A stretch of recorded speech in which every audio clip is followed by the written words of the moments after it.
So ODS, like I mentioned, I read it a couple of times, and like one of the times, you're like, okay, I cannot stop forgetting what's going on. I better like write down things. So this is the product you are seeing. It's very live and very raw. Where do I read my ODS? I read it on public transport. Okay, so later you will see I take photos of the book.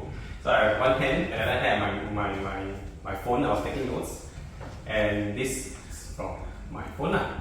So sometimes, oh, okay, I read something, then something is I understood. I need to like summarize and phrase it yourself. Then I just type it myself, one thumb typing, Then later all the photos you see is all kinds of lines. Yeah, so I'm not gonna like read like word for word. I think you have it. I think you can just share. You all can read in your own time. I'll just like maybe point out a little bit of things if you have not read ODS yet. So how many of you have not read ODS yet? I've read half of it. Means no lah. Yeah. I read one page. Okay, so one of the sentences, like the phrases I want to point out is this one. It's more of a bag of tricks, a lot of how many solutions you have in your arsenal to throw out to solve and create different features. That's why I like to think about molecules. Like for example, I say a hand molecule. Like how many can you all think of, right? Using the corner paper, using the center, the edge of the paper, or using the middle piece, like how many hand molecules can you throw out? Yeah, and these are your little mini sets. Okay, mini sets is a very dance vocabulary, like we talk about in breaking in dance, right? You go down in your you have to form circles, right? And cipher means you everybody take turns to dance one set. You go in, you get all aggressive and stuff. And then you do all your little ideas, and how do they go and remember all their little ideas? They rehearse lah. Certain movement, body movement, for certain people, they like it more, then they choose to go in the direction a little bit more and repeat that one a little bit more. So it's the same, right? And it's also very much the same in dance, in origami, in music, right? If you look at music score, sometimes they repeat chords. The same composer like to repeat chord progression, like G star score G, that kind of thing, C, then D flat, then A, that kind of thing. Like it's very repeated. A lot of things is very repeated in many different disciplines, right? So how many mini solutions do you know? So it's always a good question to ask yourself: how many things can you solve?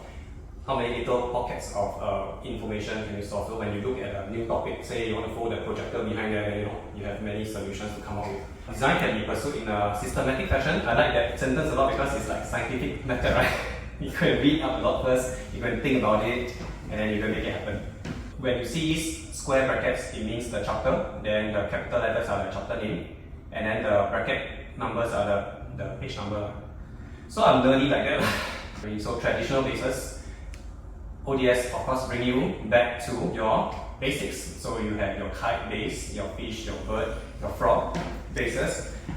And later in the molecule chapter, you realize that all of these four bases, they come from the same triangle. They are just repeating the same thing over and over again, over and over again. Right? The other standard bases will be your cupboard base, your windmill base, water bomb, your preliminary foam. Okay, so what are they? Okay, so just to orientate you to this kind of document, every time I take picture, right, the picture is quite big, right? So it doesn't fill up this one. So usually the title is one page, then the image is on the next page. So yeah, there we go. So the image is there. So I didn't take picture of the kite, fish, bird, frog. So I assume you all know. So this is your cupboard. This is your windmill. This is your water bomb, and this is your preliminary foam. Any idea why this is not a preliminary base? Theory time, right? I didn't guess.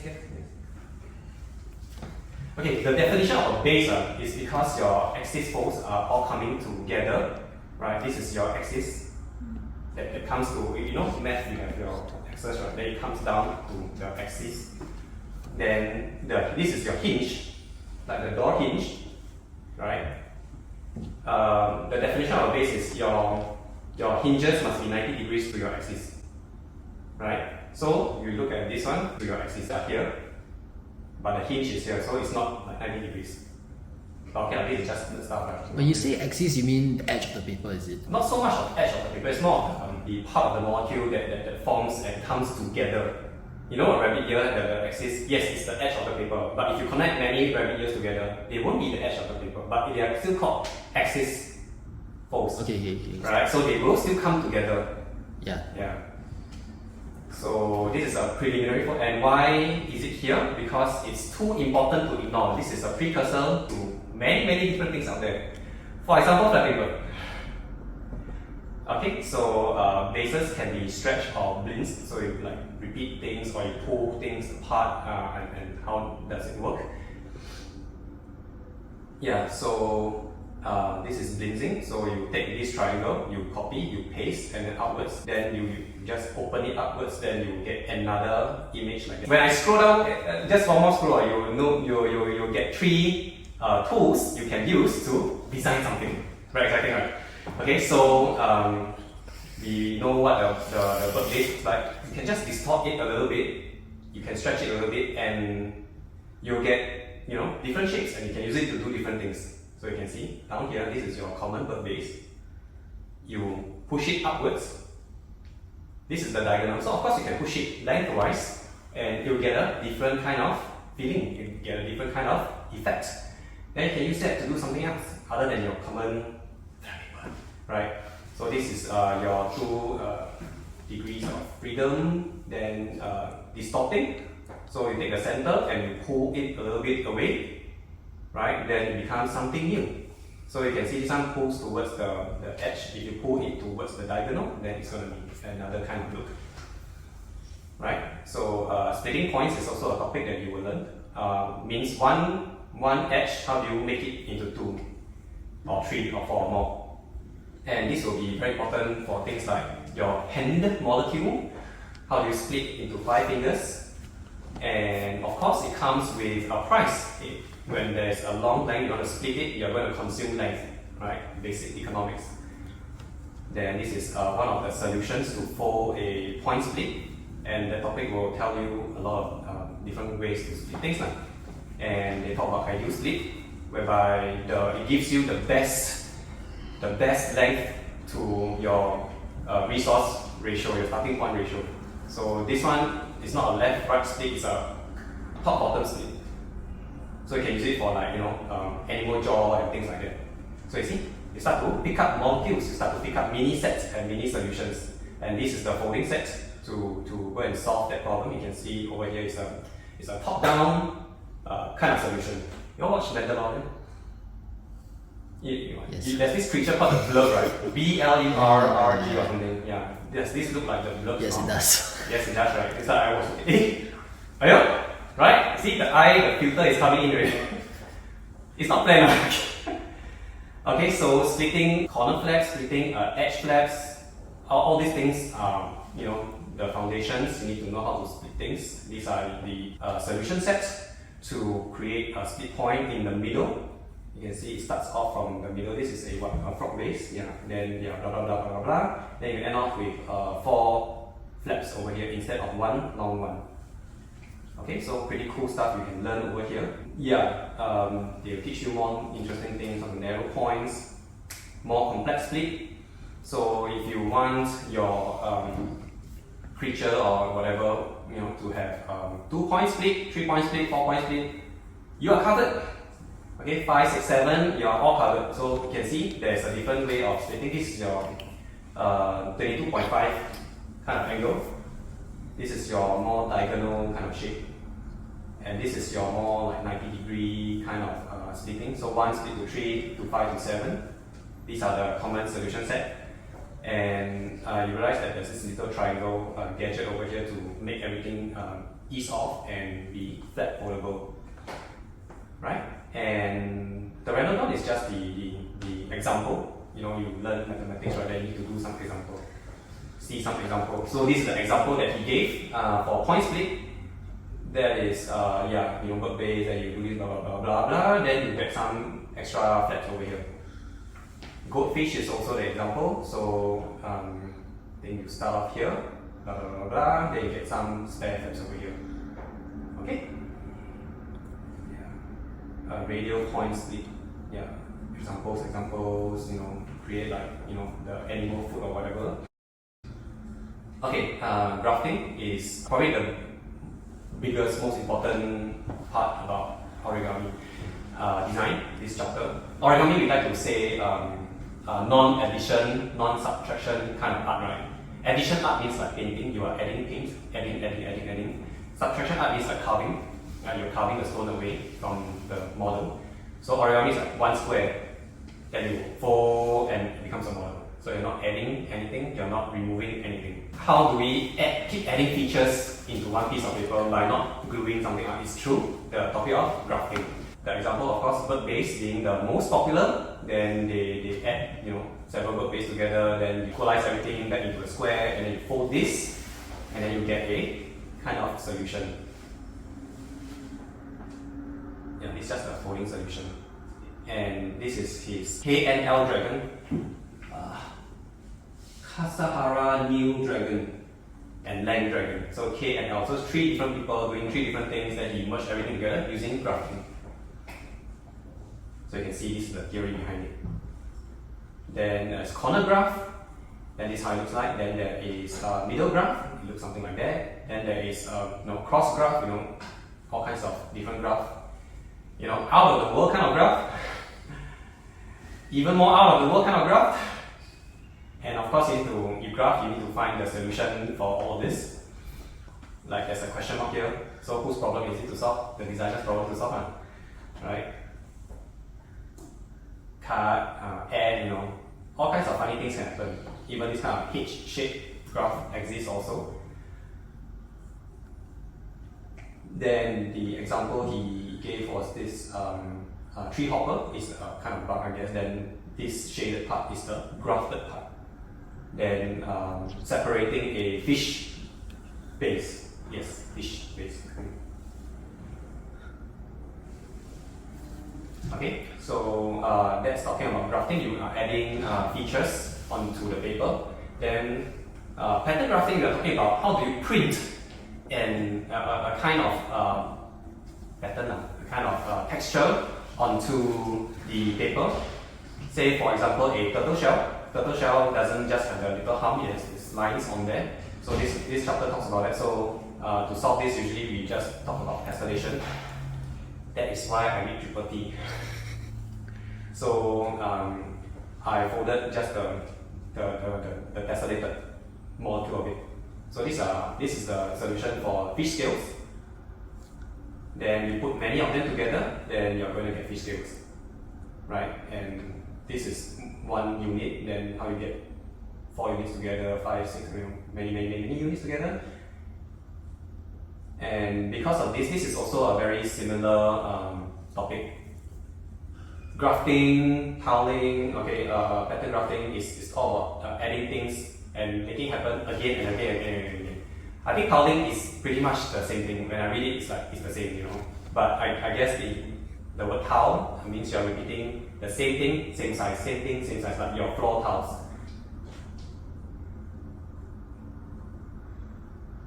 Okay.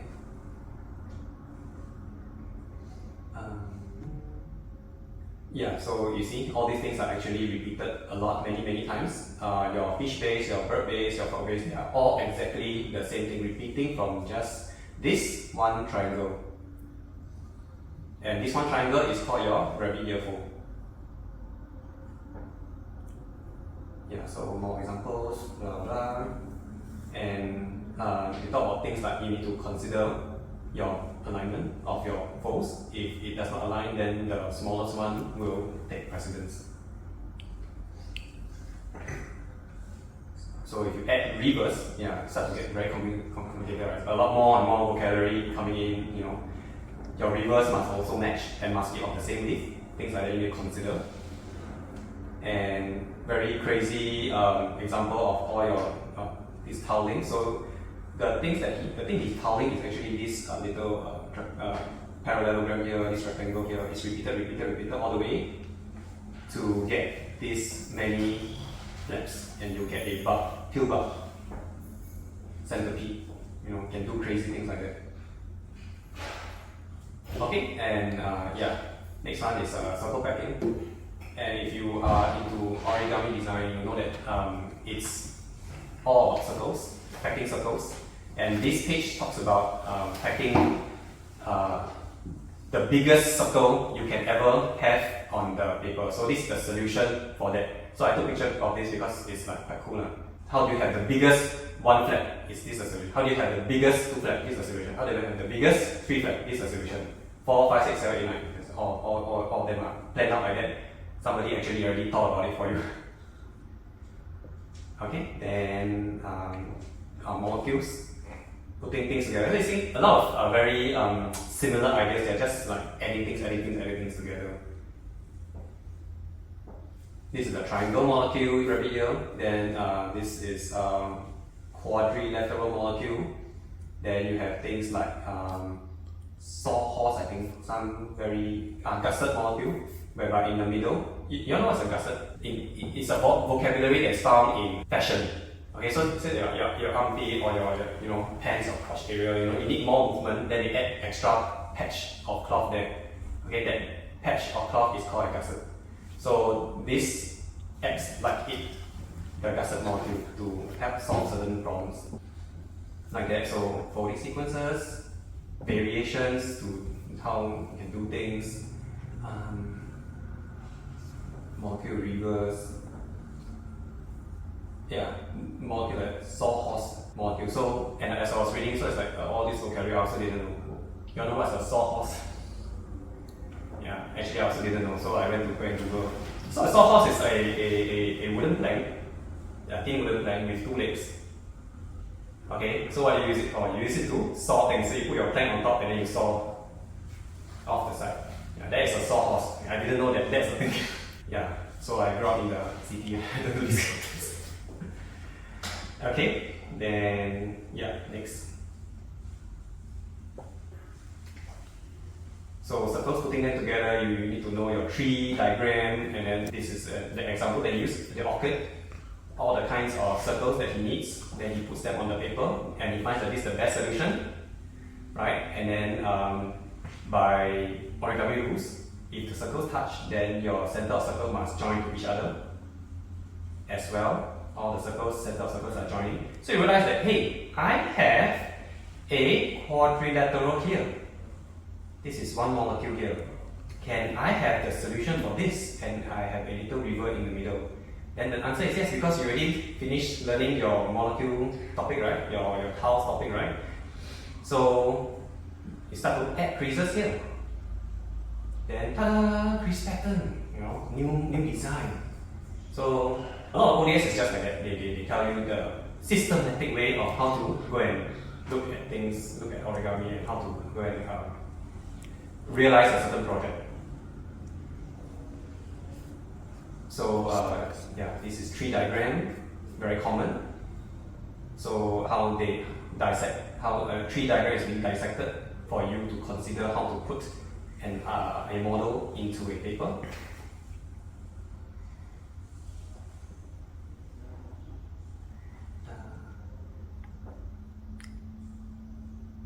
This was quite fun, bits of string method. So if let's say you have maybe a horse kind of model you want to fold, you think of it like Taylor Swift bracelets, right? Then you open up the bracelet, then it becomes like that, and then you just lay it on the paper. Then you have a crease pattern, right? Piece of string. Then box pleating, everybody's favorite now, right? How to use boxes, squares, a series of squares to create features and solve all kinds of problems and generate many different kinds of patterns. So this is the original study. If you are putting a square box, how do you edit it quickly? You can just cut, and then you paste, and it becomes better. Then you realize, hey, it's so easily editable. You cut lengthwise, breadthwise, then you get another kind of box. Then it's still foldable, but of course the output is a little bit different. So all kinds of different variations of cutting and joining, then more cutting and more joining, to illustrate to you the versatility and the speed of box pleating and how people apply it. This is talking about generation of edge flaps and how much paper it consumes and the crease pattern. So if you fold box split, this is quite foundational. Creating flaps, center flaps is just two side flaps joining together, things like that. Start to look a bit more like, Lego and origami, right? Yeah. So a lot of Elias stretch will happen when you are doing box splitting. So Elias stretch is like this one fan structure. How do you make it into two flaps? It's also like your point splitting topic. So this is the sequence of folds you take to split the point using box splitted model folding technique. So more complicated box splitting, uniaxial. Uniaxial means you have one axis. Let's say you want to fold a human, the center axis, your paper should come and face the center. Then your appendages should be 90 degrees towards your axis and be able to bend upwards to form your flaps. This talks about that. An example, of course, bugs and how he plans for it. So yeah, I need 4 units, 1 unit, things like that. In today's day and age, we have this thing called the box split planner, where you can do these things very easily. Then how you lay on the paper. Initially, if you use the circle packing method, it's going to be a lot more complicated. You can see it's very complicated. If you use box splitting method, it will look a lot easier. Okay, here talks about levers in the box splitting, ridges, how they all come together. How do you lay them on the pieces? And actually, all these things is if you don't want to read them, it's fine because today you have Box Split Studio to do it for you.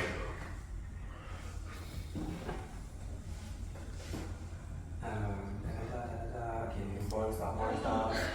Okay, next one. Part 2. How are you all doing so far? You're still alive? Okay, except for. Okay, so just now we were talking about the circle pack beetle, right? So it was, quite complicated, but if you use box splitting, it's a lot easier. Right? So this is trying to sell you that, hey, box splitting is fun, go and try it for yourself. Okay, it's just doing this. So as mentioned, you do not have to think about this too much now because you have box split studio. You just go and move the circles around yourself. It's quite fun to use. Then you get a solution. And ta-da! Solution, crease pattern. Okay, then you can start folding already. There, like that. Easy, right? And it looks a little bit more clean and palatable than the circle packing one. There, this will be the output. Longhorn, of course, they compare with circle packing one against the box splitter one, so you can see the box splitter is not better as compared to this one. Bull Moose also, one of Robert Lang's popular design, circle packing one version versus the box split version, so things are a lot neater. Okay, polygon packing, okay, this one is pretty much the same. This one teach you how to level shift. I don't think I want to talk about it here. Layer management also, it gets thick, so how do you think about the solution to manage this? Pythagoras stretch, so a lot of new vocabulary. Right? So if you don't want to read this, it's fine because Box Split Studio does it for you. So in the past, you have to count it manually yourself. I think you also forget, right? Because forget what is going on already. No, I still can remember. So because of this, it gives rise to a lot of new vocabulary, like on how do you solve for near facing circles in a box split. Some of them they will try to do this triangle. Okay, this is one of the solution triangle, right? You mirror image across. Okay, the folds are going to be the same, it's easy. However, the lines do not match on the crease line, so you are going to have a bit of a problem. This highlighted yellow is called a gusset silver. So the width is not unit 1. Very confusing, right? So if you imagine like box split go up, down, then because of how the circles collide with each other, then the paper does not go back down to axis. So it just goes down a bit and come up. So yeah, it is confusing just because we have box plate studio. So reverse, how do you turn reverse around? So very complicated. Yeah, good thing to note is textures and molecules like this one. So if you want to create a model with muscular men with washboard abs, you can deploy this. It's like free solution. You can just take and just put into your model. Okay, hex pleating, yeah, it's pretty much the same, like box pleating, but just 3-directional. She just got real. But the good thing about hex pleating is the paper wastage is very little.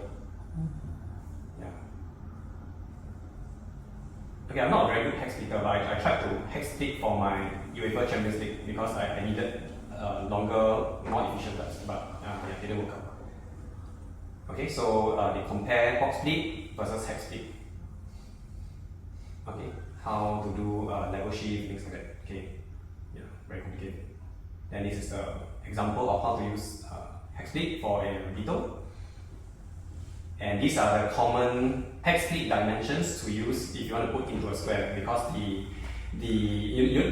hex pleat is like in triangles, right? You can see it's like in grids of triangles. And triangle, the length times breadth, of course, is a little bit different. So this gives the best fit to your square. Yeah, I calculated it myself. So the difference is like really like 15 times 13 hex pleat is 1:1.000074. So it's very close to 1:1. So you can take it like it's a square. That kind of thing. So people already calculate for you. Then you just go and take other people's answer. Scientific method works. Yeah. Okay, so yeah, more and more nerdy stuff. Okay, this is very interesting. I'm going to show you. It's a comb molecule. So I believe you all comb your hair. You all know what's a comb, right? So this is the molecule to create a comb. And what is a comb that I'm talking about is this one. So if you want to create things like teeth or hair or whatever, this is how it should look like. Or this kind of like thorns on, maybe a rose stalk, things like that you can use and deploy this. Yeah, I think coming nearing to the end of the 699 page already. Hybrid base. I think this one talks about putting all kinds of things together, and it says that if you are planning for big flat objects like a butterfly's wing, it's going to be a lot of trouble. If you are planning for things like a very large, big flat cake, yeah, you're going to face a lot of problem. Things like that. So this is his solution set for a butterfly. You just put the giant flap there and you don't touch it. Okay, then you just blend everything around it. Multi-axial base. So yeah, different axes. This is one axis, this is another axis. From John Montreux, I think, for his dog. And how can you generate your own multi-axis? And yeah, I think this is really the last few pages already. So the last one is just like, trying to challenge yourself to, graph things out of simple things. And you can get good results, mix and match. And yeah, use a variety of tools to help you design. How are you guys doing? Question. Yes. What's your view on like freestyle folding? I'm not good at that, so I can tell I'm not good at that. So you want an opinion, you can ask Ivan. I think I have an interview with him. You can see on my YouTube channel. He's good at that. I am not. So for me, I work. You must understand yourself well. For me, I work very well with. Let's say I decide that I want to move in a certain direction. Say I plan to fold a trophy, then I will look at a trophy and then I'll try to dissect it. I cannot take a happy walk in the forest, that kind of thing. I can't. I really can't. Yeah. Unless, let's say for example, you want to think of a solution that nobody has solved for before, you can try to use that, because you want to go to a certain destination that nobody has gone to before. You are looking towards the direction, so you are folding towards that direction, and I think that's fine. Yeah, so I think I have designed Darth Vader, right? So the head is free-folded. Like the solution is because I thought of how I want to achieve the objective of having a good Darth Vader face. So I free-folded and then I reached that destination. So that, okay, I can use this solution set to plug into my model. Yeah. So So it depends on what you want. Are you ready to go to twist tiling? It's worse. Yeah, so twist tilings and tessellations is a very horrifying and thick book. I took a long time to finish also. There's a lot of engineering math inside, so if you're in the discipline, you should go and see it. I think you can appreciate it a lot better. I come from biology discipline. So the reason why I want to read this book is because molecules solution set, texture okay? So I'm not going to bore you with that. So they'll tell you a lot of theorems. So theorem 1 up to theorem I don't know how many. There's this Kawasaki-Justin theorem. Sum of alternating sectors are equal to a flat foldable. Number of sectors must be even. So it's talking about how do you flat fold certain things, and they give very complicated names to it. You know, sum of alternate sectors must equal to 180 to be flat foldable. So this is the what? Kawasaki-Justin theorem. The condition. Yeah. So it gets even worse. So what? Okay, I'm not going to read it because I copied it down, but I also forgot what's going on. Basically, it's just rules and laws of folding origami. You know that I think the two common rules you need to follow in thinking about origami is it's non-stretching, it's non-intersecting, right? And how do you maneuver whatever you want to do around these rules? I think I explained that right. So a lot of theorem, a lot of examples. They show you how the layers come together as a flat foldable outcome. So it's a lot of study. It's not so much of I teach you a model you can fold. So this one tells you about rules and laws of origami. So this one looks like that. Yeah. So I'm just gonna quickly briefly scroll through slowly. You can take a look at yourself. Yeah, layer ordering. So sometimes if you just change a bit of the folds, you can get a different layer and a different kind of look. This one is talking about, this is quite fun. A rectangle piece, you can turn it into a circular look by doing this. Or a circular look, you can turn it into a rectangle piece by using these certain kinds of folds. So same tiling, so you need to read your ODS first, then you go and understand and go and read your triple T. Put common things together, then you can use the same thing to create different shape, either curve or a helix. Yeah, this is the kind of things that I'm looking for in triple T now. Solutions, so I'm looking at this and say, hey, what can I do with this? Maybe I can think of concertina wire, in the military you use those like large coils of wire, things like that. These are good solutions, right? You can see over here, these are the solutions that is like free for you. Just go and read, just go and take and use. Yeah, like that is talking about the same thing. How do you make alternate the configuration? Texture. So I'm here for this one. Okay, Miura Ori is talking about like this kind of mountain valley, and then how do you get a large piece to fold into a small piece? You know, there's this Miura Ori fold solution for maps. So they fold something like that, but it's pretty much in a square shape, very compact. Then you pull the front layer and back layer together, you pull it up, then the whole map extends. So it's a very large piece folded into a very small compact size using Miura Origami. So things like that. I'm here for this, this. So yeah, letters. Google likes to have different images, right? 14 March 2012, many years ago.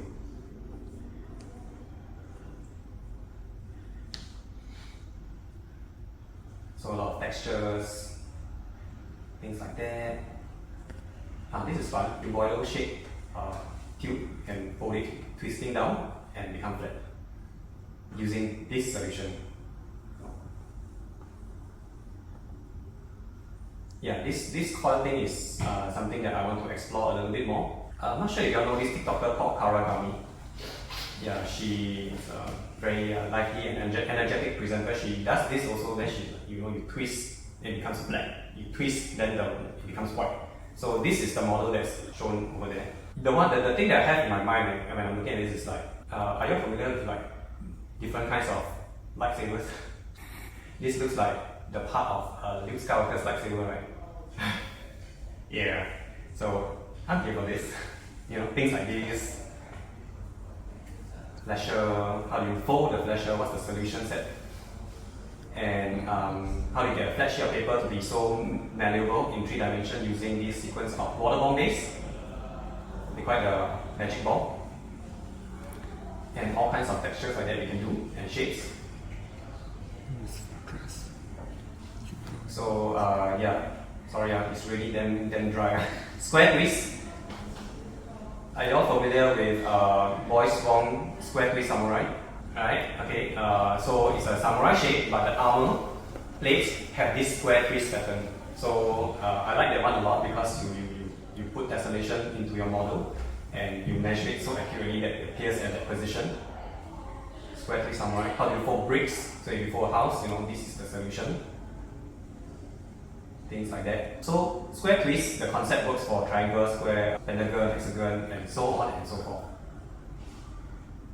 And they teach you how to calculate how do you do it.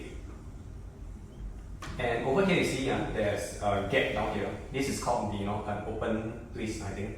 Then they will, in subsequent chapters they tell you how do you measure a closed twist so the paper comes together and meet just nice.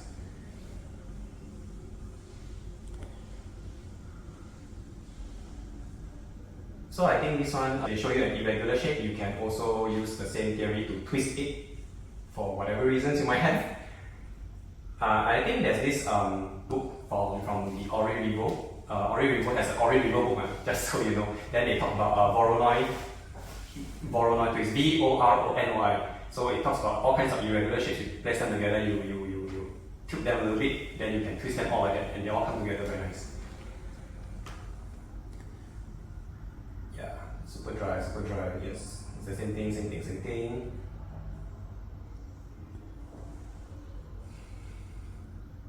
Yeah, so I happen to not like to fold tessellation, but I don't mind looking at them. And this one is talking about if you are doing tessellation, what kinds of shapes you can put together and angles and edges match. Okay, so this one I zoom in a little bit. So this is pretty cool. I like this one a lot. So if you want to fold like hexagonal kind of tessellation, you can take triangles, 3 by 3 by 3 by 3, you can just put them together. Everything will match. Okay? So what if you want to put different kinds of shapes, you want to put hexagon, you want to put square, okay? Your 3 by 3 by 4 by 4, this pattern match. Somebody calculated for it, just go and use it. Okay, so these are all the solutions that he has given. Then he shows you examples of how you match all these things together. Then example.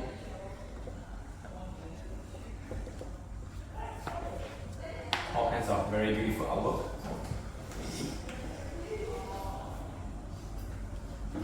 Yeah, they talk about fractals over here, means pattern that radiate outwards and get bigger and bigger. But I don't understand the pattern. Oh yeah, by the way, if you are reading Triple T, then you come to the mathematics portion. It's rated 3 stars, 3-star difficulty. So actually I just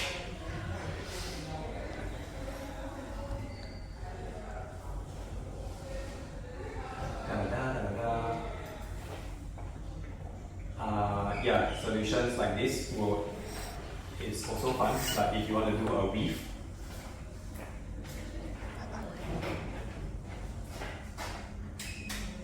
and 3D textures like this as well. Staircase, front comes from this. Yeah, all kinds of very nice models. So it's like if you want to do maybe a vehicle, then you can like add this thing somewhere, like the taxi stand or what, sign, sorry. And yeah, I also like this chapter on rotational items because I played with Origami before and I folded like trophies, right? So they talk about things like how do you create a globular structure. This is called a poly pouch. So of course you don't have to go and calculate these things. These things can be calculated for you in Origami software. And these are the models that you can, fold using Origami.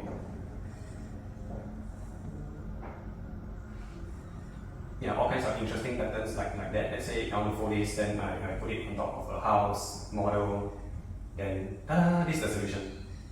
So yeah, very realistic. I can't for all this.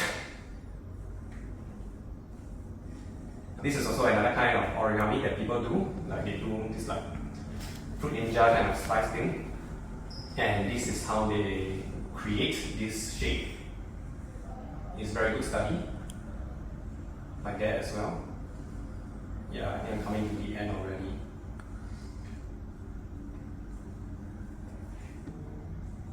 Yeah, a lot of examples. Jun Mikani is the one that devised the Ori Vivo software. Yeah, and Yao Chengchi over here from Singapore. Yeah, he's also featured down here for his cap and this cup and bus. Yeah, and with that I conclude my talk. Are you all alive? Thank you so much for taking time today to meet me, chill, invite me. Okay, you're a great audience. I hope you found this session useful. You have something, some ideas to take action on. Okay, be it, find books, post something, design something, make a list of something, take notes of something, read ODS, Triple T. There's another book called Origami. Okay, or what? School of Masters from Andrei Markov. I'm halfway through that book, but I got no time to continue reading. So once again, I want to thank the NUS Origami Main Committee for hosting me in tonight's session. Thank you. Yeah, I wish you all the very best in this semester and subsequent ones to come. Happy graduation. Okay, I wish you first. And a great start to your whole life.